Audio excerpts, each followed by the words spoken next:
আমি বাবা মায়ের শত আদরের মেয়ে।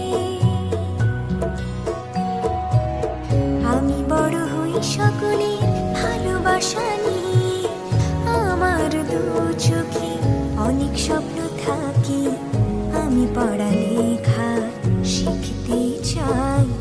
আমি বাবা মায়ের শত আদরের মেয়ে। যদি চার দেয়ালের মাঝে কাটি সারা জীবন, তাহলে থাকবো শুধু বোঝা